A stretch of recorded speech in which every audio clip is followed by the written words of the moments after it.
Leonidas drops the stun, it drops the full ult. Oh my goodness, look at the health bars. It's a quad kill. Should find the kill. Lunara will clean up that fight. Oh my god, I can't believe it. It is going to be Soul Shield. You gotta be kidding me. Rod attack the 3v1. Gets one. Looking for the second. Crispy is popping off. Crispy. That Blizzard may connect with 4 people. Oh, Lady Ronin. Oh my goodness, what a chat. That was really good. Hello and welcome. You have reached the Lime Buses cast for this evening. I realize I have forgotten to update what division this is, so let me just get rid of that heroic, put in E East. But yep, tonight we have a Nexus Gaming Series E East cast. We have a music battle, so to speak. We have Beyonce Gnolls sitting there on the blue mic looking pretty, but we also have 30 Seconds of Mosh sitting on the other side with that red set ready to go. Anyway, as we can see, we have Volskaya set up for the first map. I will be honest again, as I say most replay casts, I don't know who chose map. I don't know who chose first pick. I can probably hazard a guess in a few moments, but right. I have loaded up the map in advance, so what I'm going to do is I am going to click the play button on it, and I'm going to click my transition thing. We're going to hit on it in. Right, so let's start with the blue team. On Mirrodin, we have Mean B. On the Urel, we have Babinski. Tychus is Ramsey. Vermouth is the Orphea. And last but certainly not least is Lycana? Lycana. I don't know. On the Stukov. And alright, Simon, we have Born to Shine on the Anduin. The captain on that Jaina. Nivers on the Anubarak. Yes. Sub-Zero on the Greymane. And Leonard on the Sonya. So we get a little bit of, I like a little bit of trash talk at the start, a little bit like let's go this, let's do this, but no. Orphea kind of expecting it, sitting there ready to expect. Okay. Let me just come on, dude. Do I really need to go through and turn off my chat like midstream? Hey Raka, how you doing? Anyway, we do have Urel just jumping in, and we do see that the red team has that primary advantage over clearing wave, just Jaina managing to drop Blizzard in, and I'm going to bring up this just so we can see what else is happening. Wow, nothing stacking at level 1. Wild. That, you know what, some of them are my friends as well, but hey, let's not get into it, because I'm just watching the offlane duel, because if I don't get too much light... Oh wait, no, there's things happening up here. There's things always happening down here, but there's things happening up here. It's rotations and stuff, and camps, and oh my gosh, camps. Always camps. Good camp. Good map camp. So I'm just gonna go to this. Like, not much is happening up here. Like, we're just getting rotations for waves, camp getting over here, but this is where the action's at. Yeah. Fight! Fight for me, offlaners! Anyway. We do see Mirrodin is just kind of keeping an eye on that mid camp to make sure no one pushes in. And now the red side of 30 Seconds to Mosh does have that advantage with having that kind of... What is that camp called? They have the turret up. They have their turret first, getting it quite early compared to the blue team. Blue team are only really just starting their siege camp currently, and we see that red does call for their own to match. And there is the blue one to go up first. So we'll see if anything else happens here. Just again, that fast wave clear between the... Well, just the Jaina itself, and just the forever fight happening bottom. Is there going to be any stacking here? Nope. And it actually looks like the Sonya came out on top. Still, no stacking quests. I'm disappointed. I say that, but Jaina has her base. The only true stacking quest here is Jaina with her baseline, as she hasn't done any frostbite damage, chill damage to enemy heroes yet by the looks of it. My biggest question is, has she done any damage to enemy heroes then? Yeah, she has done a little bit, just not much, less than a K still. But other than that, we do see Nubrak holding their talent, and the thing to note about Mirrodin now is they don't technically have a quest, they just automatically get this at 10. You see the same thing over here with Stitches with his fishing hook, and actually Gif is getting dove on hard. Mean B is actually staying on from Ramsey, didn't quite finish him off, as it got quite low. If there was a grenade still up, that may have been a different story, but it wasn't. And Mean Bee being dove bombed by Nivers getting silenced for it. Jaina doing their best, but Mean Bee manages to escape on less than 200 health, and there's actually Jaina to go down due to Tychus just focusing them the whole time. And that'll be first blood of the game, going over to the side of Beyonce Gnolls. A little bit of over-aggression there, but it's kind of hard to say over-aggression when you've got 4 of your team members with you and just a Tychus decides to shoot you. Like, that's just going to happen. Tychus shoots you, you dies. It's just one of the, like, it's the circle of life, really. Tychus goes in, he kills one, he dies in return. He usually dies in return. It's just how it is. That bunch of man meat over there is just an apex predator. Look at him. Look at him go. Anyway, zooming back out, we do see the side of 36 and Mosh choosing to get that top camp, and actually we should get that middle camp, and we should see a pretty good fight coming out now. 7s are through from both teams. We get the first stacking quest of the game, as we can see the... Actually, we see 2. We see Orthea with her E, and we actually see Greymane with Wizened Duelist. Not a very popular option because of how much you lose if you die, but I guess Greymane is feeling very safe with that Anduin. Born to Shine on Anduin. Mean Bee gets very low. Doesn't quite go down still, thank you to that armor. And actually, the red team of 36 Mosh manages to push Beyonce Gnolls off the point. They're deciding that this is their stage for the game and are wanting to make sure that they keep a hold of it. But however, Beyonce Gnolls, not one to be overshadowed, is looking to take back the limelight and getting that protective for themselves.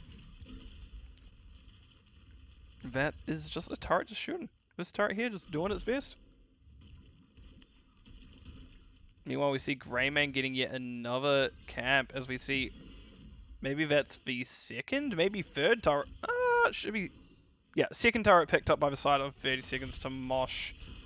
And we see it should be in place relatively soon. There it is. We see Vermouth going in. Nivers actually going very low. Giff pushing, Sub-Zero pushing to a place they don't want to be, getting dove on by Bobinski. And that will be them going down first. Tychus finding his second kill. Captain a little bit overextended, however, does manage to get Peel back from his front line. His? Her? I guess I'm going with her because Jaina. And that actually is Jaina taking down the Orthea. Mean Bee is taken down next by that Anduin. Leonard getting very low, getting jumped on by Bobinski. Nivers also very low. Tychus is not someone to mess around with. Anduin getting root on them, and it looks like they're stalling out this objective. The Unubrak being so close yet so far. There is a nice double stun. Ramsey gets very low, and that'll be them going down next. Lycania? I don't know. But Stukov getting very low of themselves, but however backing out. Bobinski low on mana, forced to retreat. I'm going to mute myself after all that talking because I am now got a very dry throat.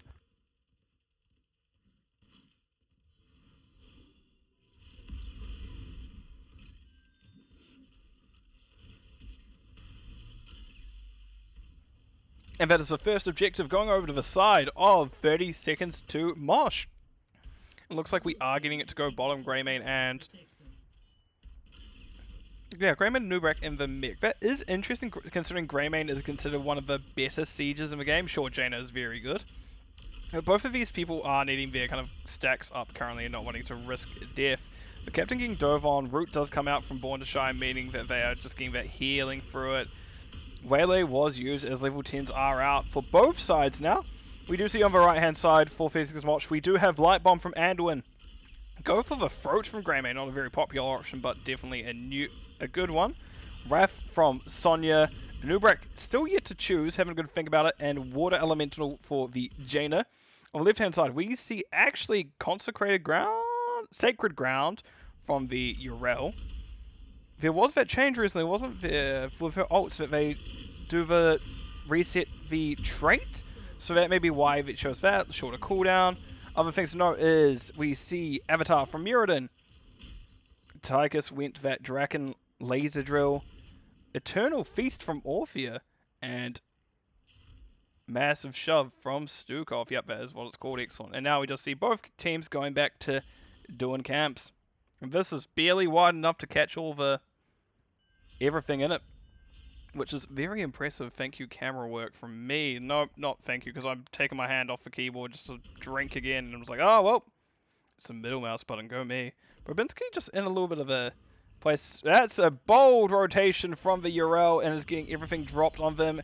That is them losing all their health. That they did drop the Sacred Ground to try survive just a bit longer so they can get out. However, that was the URL losing their life. And that is now a kill lead over the side of 30 seconds to Mosh.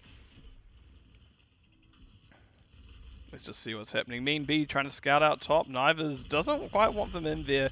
Ramsey doing a lot to actually activating that minigun, trying to pepper them down with the bigger they are. But however, Knivers is not quite one to fall, as there wasn't a full commit to that fight. Let's see, 13's coming through. I'm actually going to drop this for a bit, just so we can get a nice on-inch review. And actually, I'll bring up... That's not the button. That's while we're waiting. Just look at some numbers. Yeah, what's this change recently? I forgot about that. Oh, Mean B is getting dove on. Doesn't quite have the damage to get through him, as we just see him getting pelted with abilities and auto attacks and everything under the sun. Just not quite going down. I like the aggression here. Just take a building, see what you can do. Not everyone's there. You see people on map. Go for it. That is Mean B getting low. They do drop the avatar. We here they go for it, so there's a cooldown reset. They go onto the Orphea, and that is Sub-Zero getting a quick 2 kills for the side of 30 seconds to Mosh. And it did seem that at the beginning of the game, the side of Beyonce Gnolls did have the kind of early advantage. However, the momentum seems to be getting split in favor of 30 seconds to Mosh. No, Lena walked into that lane quite full health, and they actually dropped quite low. So not ideal, but obviously it could be worse. But actually I wouldn't mind seeing just yet another hard siege here. Sure, Lena's taking shots and deciding to unleash that, but they're getting a lot of value on this map while those tank and, well, Orphea was down. Uriel trying to balance it out in bottom lane. Knivers actually went in a bit too deep. Does have to use the web wrap cocoon on the Muradin, but other than that, not too much had happened there. Uriel now getting ran down. We're getting a little bit of a team fight mentality going on. Bobinski taking a lot of damage. Are they going to drop Sacred Ground? Nope, they just drop their health to 0. Ow, wow. That was a very quick kill. And that is now the red team playing safe. They know objectives up, and they see it as their win condition by the looks of it. Greymane and Sonya splitting off to get back camp still. I honestly don't know who... I've been trying to figure out who first picked this map. I don't know. Because if I look at the maps in ahead of the game, I do spoil myself the score, and I don't necessarily want to do that just because I think it's a bit more fun me going, yes, it can go either way. Because I legitimately going into it blind is fun. Sub-Zero does have to turn around before they eat a stun from Mean B, and you see just those warning pings come out, and Sonya just a bit isolated considering what was happening. Oh. Lena's getting chased by Muradin. Muradin uses the Dwarf Toss to jump onto them. That is now Bobinski following suit. It looks like a 5-man trying to rotate down onto the Leonard, but that is not going to be a kill found, and I don't know where to tell anyone where to look. I am not good at that. Anyway, we do see Muradin jump in. Knivers is getting that jump on. Bobinski actually goes down first. No undefended to help him. They are that Sacred Ground. Leonard in the back line just running down the healer. And actually, there's so much to look at. Actually, Tigers goes down first, and there's a lot happening on Mean B. Leonard the whole time had the team separated from the two kind of frontliners, so to speak. And actually, there's Muradin going down. But Sonya doing a lot to split the focus of the team fight, and that meant there was 2 kills going over the side of 36 to Mosh. And Sonya actually managed to live through it all, thank you to that wrath that she has. With the damage reduction, I can't remember what it does. Yeah, damage increase, and yeah, so healing increase with that as well, as they did have their 16's advantage over the side of Beyonce Gnolls. However, Bobinski looking to go onto the backline here, looking past the Protector itself, and we do see quite a few ults being dropped out here, and just, oh, that's an Eternal Feast. Yep, it was sure feasting. Oh, that's what you meant, Figuraka. I have been found out that now facing Samosh had the map pick. Anyway, we're going to see how this goes. That is Captain being ran down by Mean B. Mean B a bit split from the rest of their team, eating a lot of damage for it actually, and actually getting below a third health. They don't even have an avatar to keep them up. And we now see Leonard being dove on, Bobinski backing out, and it is actually a strong push, but considering where the momentum has been this later part of the game, it is a good defense by the side of Beyonce Gnolls, as I just forget what my zoom buttons do. But thank you, Raka, for telling me about that. And now we just have a nice camp split. Neither's keeping vision. No one picking up camp on blue side. We just did see the Stukov doing the circling around the turret, summoning the gods. You summon gods by making circles around turrets. That is a no and or a devil. One of the two. Anyway, we do see now mid camp being picked up by the red team as they know they have the advantage. They have the level advantage. They do have things in their favor. Neither's in a bit of an awkward position compared to the rest of the team. We do see them actually getting dropped very quick. They do try to get the burrow out, and now this is a very bad fight for the side of 30 seconds of Mosh. That was an excellent kill by the side of Beyonce Gnolls. Leonard now getting hit by the Mirrodin. Pull is used on the Sonya, and that will be the Greyman going down next. Jane is soon to follow. Let's find out. Born to Shine doing their best to keep Captain alive. Captain, however, will go down. Babinski in an interesting spot. Leonard gets slapped into a wall, and actually that is a triple kill for the side of Beyonce Gnolls, and that very much puts them back in this game. Sure, we do need to see, like, I would like to see push building, go, hit a building, take building, even up what is happening. And they look like they are deciding to do that now. We do see that Urel is still trying to catch up with Soak, as there is still basically a, not quite a full level difference, maybe a 3/4 level difference. But the blue team is needing to even up the structures, because that just passive bonus that 30 seconds to Mosh have currently are just quite in the favor. Just free structures down for the blue side. And this has taken a while. Mirrodin is just deciding to slap the building now. Excellent stuff. And that will be the first fort of the game. Well, first fort down. First fort that Beyonce Gnolls have taken this game. Like it. Good stuff. Good aggression. And now we just get waiting. Greyman awkward spot. Let's actually, I want an update on this. How many? 5. So Greyman did die with 10 wise and dual stacks, which is pretty decent all considering. Other things to note is Orphea has finished Mind Devour, and we actually have Storm talents through for the side of 30 seconds to Mosh. We do see Ignore Pain from Sonya, Tooth and Claw from Greyman, so we're going very much into that melee build of that cleave. The inner focus and a fire from the Anduin. Rewind from Anubrak, one of the strongest rewinds. Thank you just to his kit. And, well, Jaina went Water Elemental. It looks like instead of going point, we have a little bit of aggression on our hands. Yee. Oh, fellas. Let's see where we go from here. What band will be first to crash and burn? Mean Bee barely avoids a Sub-Zero in the back line, making sure they don't want to deal with it. Now there is an awkward situation. Neither's definitely in a bit more of an awkward situation. Mean Bee does manage to hit the Sub-Zero. Sub-Zero just getting out all the damage it can. Anduin doesn't quite hit the root, and Mean Bee is actually losing a lot of health. Neither's in an excellent spot to kind of stall them out from going any further.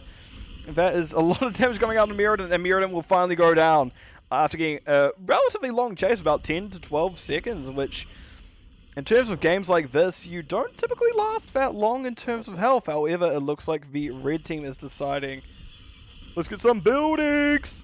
And they're going to the mid keep.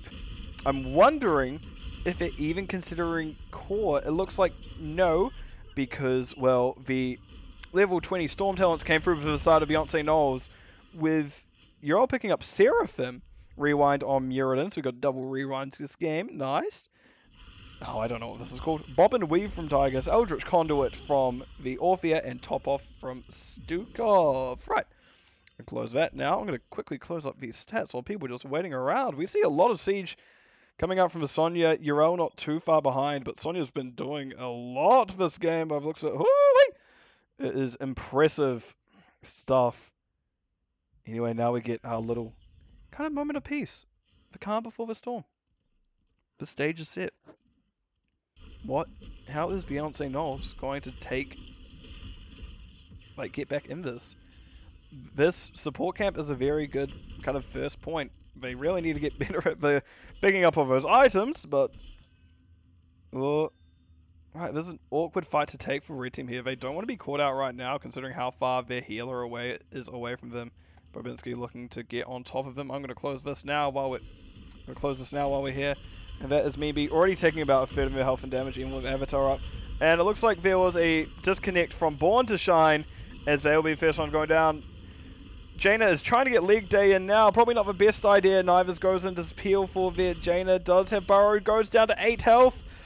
Oh, he gets to live. Oh my lord. That is way too close for anyone's comfort, especially Nivers himself. I'm sure they'd be a bit panicky even there. But that was a very good fight for the side of Beyonce Gnolls. And a bit unfortunate for 30 seconds to Mosh. I was asking how they were going to get back in it, and you know what? Maybe it was a sign from God. He went, you know what? I'll give you a chance, Beyonce. He reached down his hand and just touched Beyonce Gnolls, going, here's a disconnect. Use this to your advantage.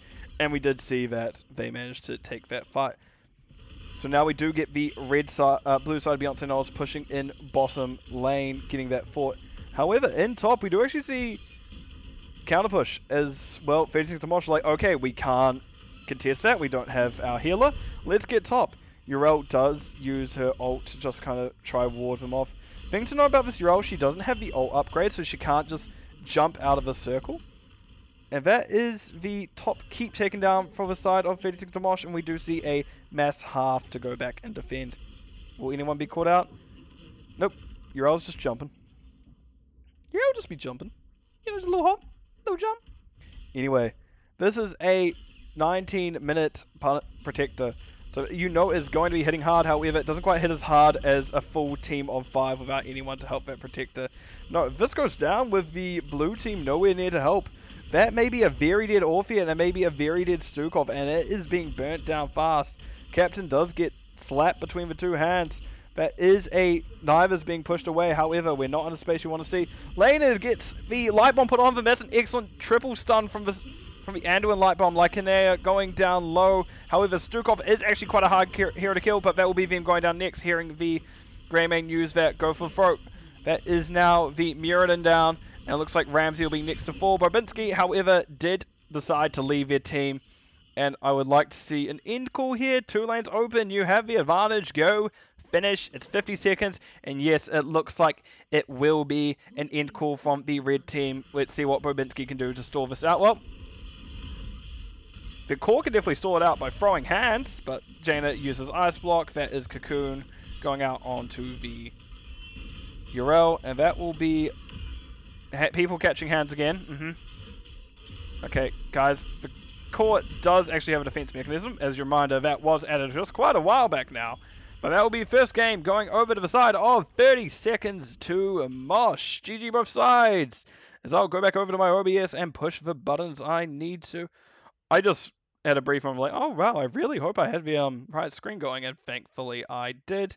Let me drop it over to the game summary. Right. Here we can see an ill-fitting screen with some talents on it. Things to note here. We didn't have the Stukov build that's been so popular recently. It wasn't the damage bonus at 1. We did actually see the reactive ballist spores, and I'm being told that Beyonce Gnolls chose map pick for game 2, so I'm going to update that before I forget. Because boy howdy, I do like forgetting these things. Thank you, Raka. But looking at it, interesting things to note was, again, Greymane actually went wise in duels and actually got a fair amount out of it, getting up to a 17% extra attack damage bonus, which, with a melee build, definitely a lot. Blizzard from Jaina, we're seeing a lot of pretty standard things. I'd say, yeah, the most unstandard being a terrible word, not standard thing, is kind of this build here. And definitely seeing some interesting things with the Orphea as well, but again, I like Muradin currently. Just in Urel, I don't really. Let me go over the stats, see how that went, because Urel actually did a lot of soak. Got a lot of soak as well. Was actually trying to do their best to keep with Sonya, but Sonya did a lot of damage that game. So yeah, here are the stats, just things to know. Healing, Stukov did a lot, but at the end of the day, it did go over to the side of 36 to Mosh. So what I'm going to do is put it over to a quick break while I set up the next map, have a little bit of a drink. But I'll see you all just in a few moments.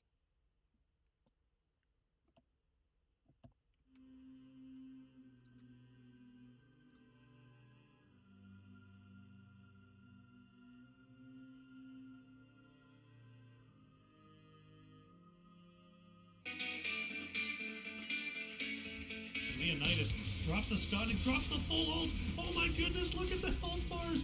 It's a quad kill. Should find the kill. Lunara will clean up that fight.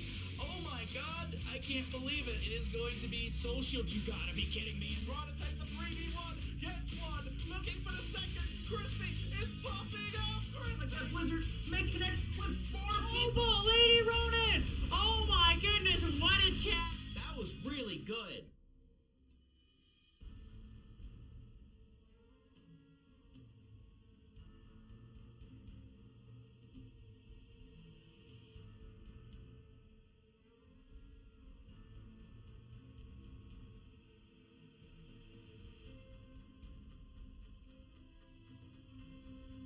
You know, it would definitely help my production quality if I didn't push the wrong button trying to transition between scenes. Anyway, we see the second map actually is the Sky Temple, and actually it looks like we have some interesting picks here, but let's not delay for too long as I'm actually still waiting for time as the map is still loading in. Speaking of which,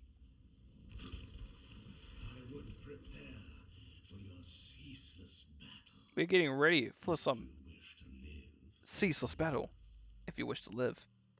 Anyway, on the left-hand side, we have Bobinski actually on a not as common scene hero of Samuro. Don't see much in NGS. Ramsey playing the Tychus once again. Vermouth on the Malfurion. Mean Bee on Bavarian, which I'm assuming is going to be torn, and the on the Mephisto. Yes. Die for the Eye has been called, as is the main objective. Speaking of which, we have a captain on Jaina, Born to Shine on Stukov, Anaressa on the Hoppy Deer Lunara, Dire Pants going to the Eye, the only one going to the Eye I'd like to mention. And Leonard on the Sonya, as they realize they're probably going to have to deal with a lot of split push. Good luck. Split push. Anyway, we do have that fight coming up first. Actually, I'd like the Anubrak into the... I can just say, wow. Yeah. And not quite where I'd want to be, considering there is a Tychus. However, they know they can get away with these stalls as well. Varian doesn't have Taunt yet? Interesting matchup for the Sonya and the spooky samurai man. As he isn't... Samurai isn't known to be the best into people with AoE damage such as Sonya, but isn't still a reasonable spot. Anyway, we do see now both these camps being done by both sides. Oh wow, this is it. Is really Volskaya wider than this? So Spiros is full zoomed out on Volskaya as well, and it just didn't feel that big. Huh. I guess here's an objective between it.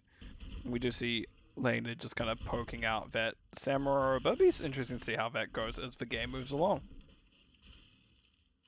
You know what? Thanks, Doc. I will tell him. Good to see you here, bud. Anyway, we do have Cap now doing their camp. Born Shine soon to help. And we do actually have the blue team of Beyonce Gnolls actually making sure to get their own Siege Giants in. However, Diapants and Anaressa there soon enough to stop it going too far in. Here we see Sonya looking to pick up the double soak. May not want to be here anymore, considering, well, one Sonya against 4 other heroes is probably not the best idea, especially now Varian has that taunt. Their comp is now online and quite lethal.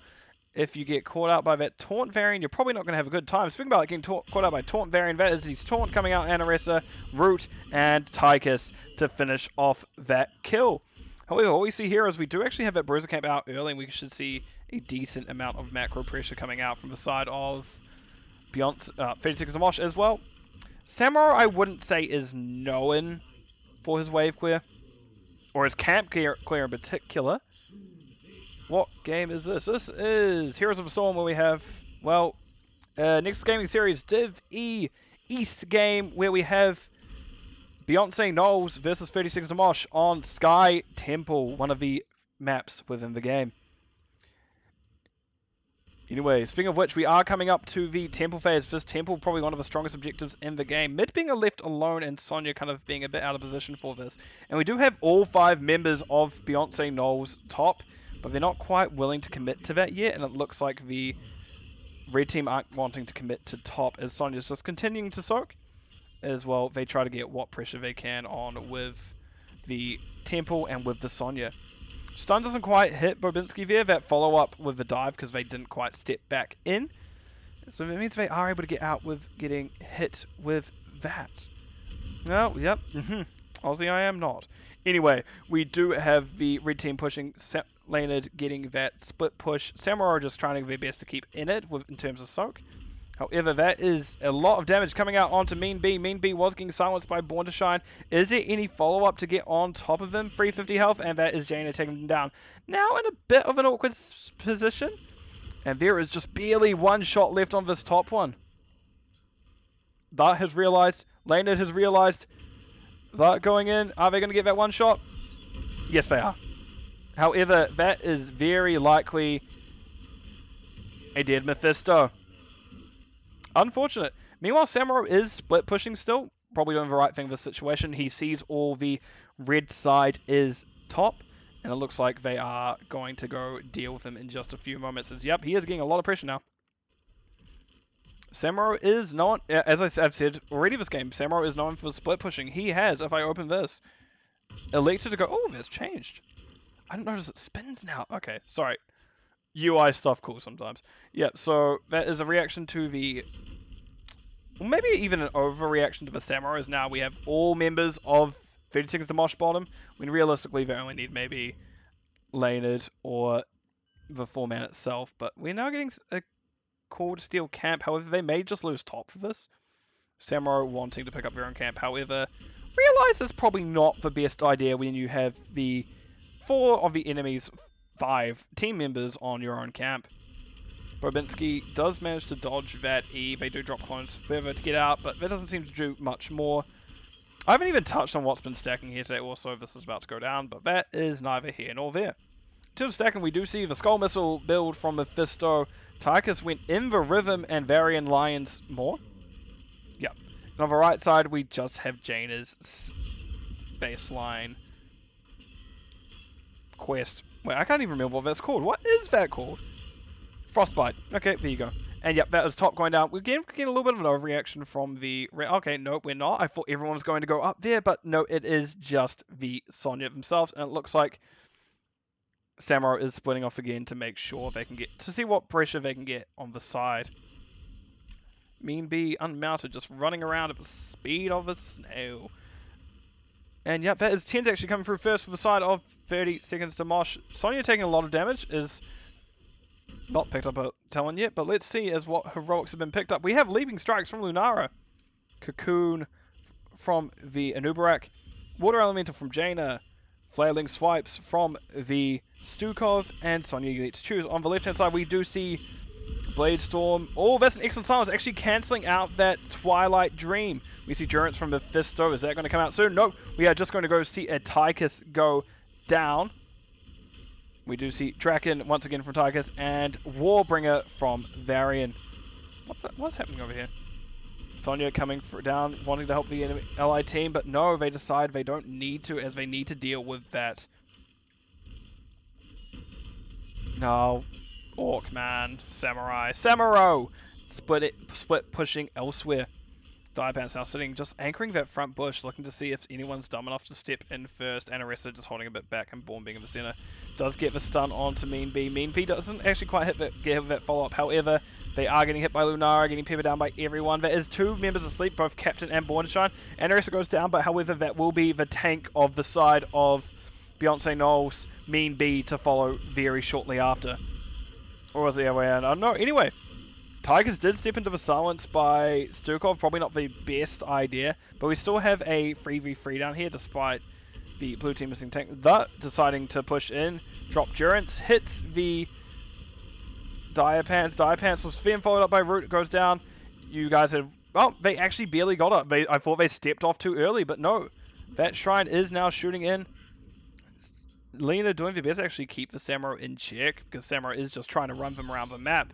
Being Samuro, they actually have the means to do that with their 140% move speed at level 1. A lot. It's a lot. And then we have a Blade Storm just... Nice. Radiant Silence. Look over here. We just hear auto attacks. We're just hearing those auto attacks going. Amazing. We then see Samuro just pushing in the center. We do see Diapants try to dive, it doesn't quite hit, and Samuro is forced to push out, and Lena just kind of wanting to keep them in check, so to speak, but that again is proving quite difficult. I would say maybe just due to it being an uncommon matchup in most games. You don't see many Samuros at the moment, especially in these lower divisions such as Div E. Lena now in a bit of an awkward position. The red team, however, of Veritex Mosh does scout out the side of Beyonce Gnolls, and they can actually see Samuro, so they know they have a man advantage. They can go, and that's taunt coming out is followed up by that sleep root. Diapants gets low, however, that gets low as well. Lena getting a lot of damage out of Mean B. Mean B getting very low, that soon to follow suit, and actually that will be the variant going down first as Ramsey able to escape. No, that is Sonya taking out a second. Bobinski actually having to follow soon after. Oh, actually having to back out very quickly, and that will be a double kill for the side of 30 seconds to Mosh. And now we have a boss call coming out. And I don't know how to deal with that comment. Anyway, we do have Diapants getting hit by that skull missile, as it actually looks like that is still stacking it, and it's actually been a very slow grind. That being as slow as it is actually going to be harming them quite a lot. And we do now have Bobinski pushing in top. And no one yet to answer. The closest being Sonya, as they do need to stop that very soon.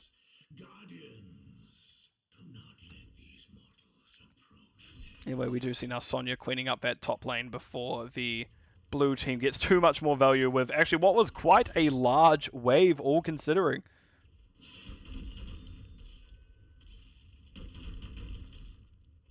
Let's have a look at what's happening. We do have a red team deciding to push with boss. They're wanting very much to make sure they get that objective. That is actually a lot coming in, and that is actually the Tychus going down. Caught out of position, and that will be them catching hands and going down. And now we do have just a strong push, but taking a lot of damage. Born to Shine does get hit by that Durance of Hatred. However, nothing wrong happens there. So, very safe indeed.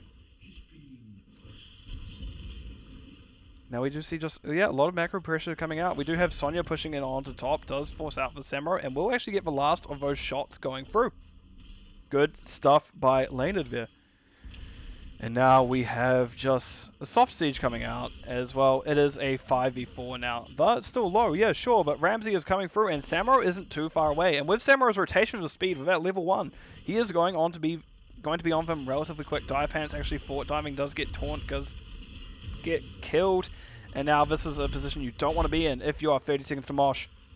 Born to Shine did use that flailing swipes to push away the rest of the enemy team. And it looks like that will be that for what was happening there.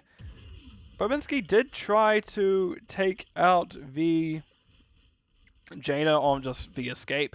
However, a route from Jaina meant that they couldn't quite stay in there. They need to cap this camp and leave, and it looks like they're going to, but doesn't quite hit the Durance. And Arisa hit by the root sleep, that silence, and that is a dead deer. Roadkill even. As she was just ran over by the blue team, and they did not quite look back for her in the end. Anyway, we do have 16 now through for both sides. I was just checking, and yep, it was indeed the Numbing Blast. I also want to close that now because I don't need it open. Lena diving in early under the fort, and actually that will be the variant to go down, certainly followed by the Tychus. Lena deciding to spin for safety. However, Born to Shine close enough to make sure that they don't die, and that there was a 2-for-0 kill there, actually. That was just a misstep by the side of Beyonce Gnolls. That's something that, oh, well, that was a sleep route, a new brack. Anyway, let me zoom back out. And actually, we do have, again, a lot of pressure going on to the side of Beyonce Gnolls. Objective coming up as well, and it is a solo objective. It kind of nullifies a lot of what the red side can do. Not what the side of the blue side is going to do of Beyonce Gnolls as well. One objective can do a lot. Sure, one Samurai can do a lot, but one objective does quite a lot more, especially with no gates on. To answer the question, chat, I did definitely play a lot more than I currently do. It's why I know as much as I do. Doesn't mean I'm good at the game. I just have played it a lot in the past. I play it far less currently. Anyway, we see dive going on to Vermith. Vermith taking a double stun, and that will actually be VM going down. That is the Durance of Hate going out onto the Dire Pants. Jaina now in awkward position as they get caught out by that Durance. Flailing Swipe actually keeps the Jaina alive as she has managed to back out, but did go quite low there. So answer the question, she does overextend at times, but the front line seems to peel all quite well from her. Anyway, actually, that was the Water Elemental taking down the Mephisto at the end of a fight. That is quite good stuff. That is probably all that will be for that objective, but now we do have a lot of pressure. Like I keep coming back to the word pressure, and that is just what I see happening. Because, well, Samurai is trying their best to alleviate it all. You see that between their Blade Storm and the actual level 7, I believe they picked up, of Burning Blades, giving them AoE damage. But they're not really being able to get away with much because for Red Team, well, they've gone away with actually quite a bit, I should say. But Red Team has kind of adapted that playstyle and is staying on top of it now. Dire Pants deciding that back camp is going to be theirs. Keep in mind, Mephisto is now up. They do have to finish this quite soon. Born Shine using her first swipe. Bobinski now deciding to jump on the Lunaro, but doesn't quite fully commit to it. Mean B does get pushed off. That is now 20 spell armor on that for that team fight. Dire Pants probably very much needing it as well. He was eating a lot of damage from that Mephisto. We did hear Leonard use the Wrath of Berserker to get that extra damage on, and now we just see a lot of that camp has gone down already. I'll give him that. The blue team has done well to burn it down that one quick skirmish. However, VAR takes a lot of damage, is going to get dove by the Nubrak. However, Nubrak will be first to go down as Taunt came out, followed up by that Sleep Root once again. This is now an awkward fight for the side of 36 of Mosh. They're down a person. Sure, they can see Samurai bottom, and Leonard was just a bit too deep there. The name of... Okay, no, I'm just not answering that one. We see Bobinski is looking to see if they can do that siege camp, but decides against it. Look to maybe get that soak, and decides to back out. And now we see that right camp being taken by Phoenix to Mosh. We do get a boss call coming out from Beyonce Gnolls. However, Phoenix and Mosh can't do anything about it currently. They don't have a front line to push in. They can't do it. And meanwhile, Jaina is being chased down by a Samurai. Samurai are forced back out. Thank you to that numbing blast. And now we do see both objectives being positioned on, and boss coming out in just a few moments. There it is. So what's going to have to happen here is we do have 20s for both. I should mention we have Storm Talents through from both sides now. There's Bobinski going relatively low, and that is Lunara actually using that leaping strike to take him out. Now in a bit of an awkward position, both DPS compared to their front line. That's a good stun. The actual ice block meant they were able to be saved. Mephisto gets poisoned. Mean B getting very low as well. This Captain uses bait, probably. That goes down to the poison, and that looks like it'll be a 4-man kill, probably 5 as, well, mistimed. Vermith goes down, and there'll likely be an end call by the side of 30 seconds to Mosh. Blue team's core is under attack. Yep, it is indeed a core call, and that looks like it will be coming up to the end of the series. Unless, well, some miracle happens for the side of Beyonce Gnolls, but let's just wait and see.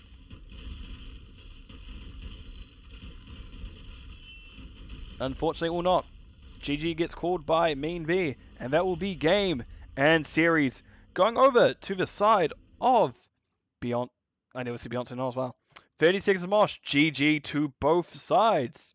Right, let me just quickly go over here and let's pull up some stats. So, we can see here that, well, Stukov Malfurion, it actually was quite a low healing game despite the amount of kills. There's a lot of quick blow-ups, all considering into these two kind of sustained healers. Malfurion just didn't quite have the healing to keep up with both Jaina and Lunara. Lunara was just kind of nullifying the ticks, while Jaina was just a big burst. In terms of things such as soak, Samuro actually did out-soak Sonya here, as they were able to speed around the map with that 140% move speed. That is actually probably one of the tougher things for Sonya to deal with. However, Sonya in that straight-up 1v1 will win most of the time thanks to just the general play style of how Sonya works, as her spinning on enemies gives health, and well, Samuro wants to make more things to make himself more survivable, but that works in Sonya's favor, and you just get this kind of positive feedback loop where one helps the other, so on and so forth. But yeah, all in all, that was actually quite a strong showing from 30 Seconds to Mosh. I wouldn't say necessarily that that was a bad game from either side, as Beyonce Gnolls still had a lot of good points of that one. They did have a bit more of a macro style, thanks to this. I say macro style.